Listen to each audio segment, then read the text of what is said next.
एका लग्न झालेल्या संवेदनशील बहिणीची आपल्या लाडक्या भावाकडून काय अपेक्षा असते आणि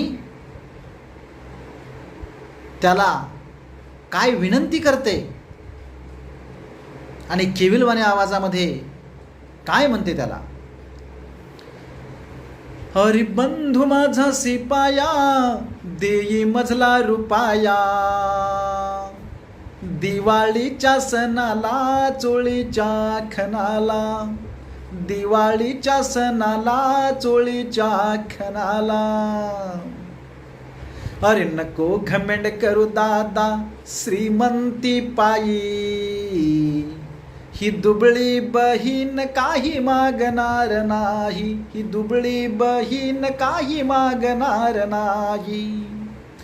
मला वाटते रे दादा माझ्या घरी यावे, चटणी भाकर कांदा खाऊन जावे.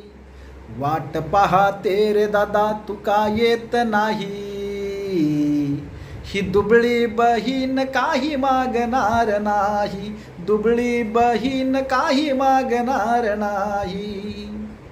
वाट पाहते रे दादा प्रत्येक सणाला, विचारिते खुशाली येणाऱ्या जाणाऱ्याला, विचारिते खुशाली येणाऱ्या जाणाऱ्याला. वाट पाहून या मन होते नवलाही, ही दुबळी बहीण काही मागणार नाही, दुबळी बहीण काही मागणार नाही. दादा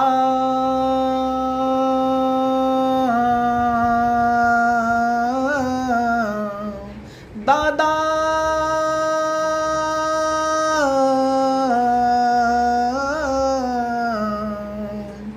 संपला जिव्हाळा त्या माय माऊलीचा, लागला उन्हाळा ना आधार सावलीचा, लागला उन्हाळा ना आधार सावलीचा. साडी चोळी विलासा तू नको घेऊ काही, ही दुबळी बहीण काही मागणार नाही, ही दुबळी बहीण काही मागणार नाही.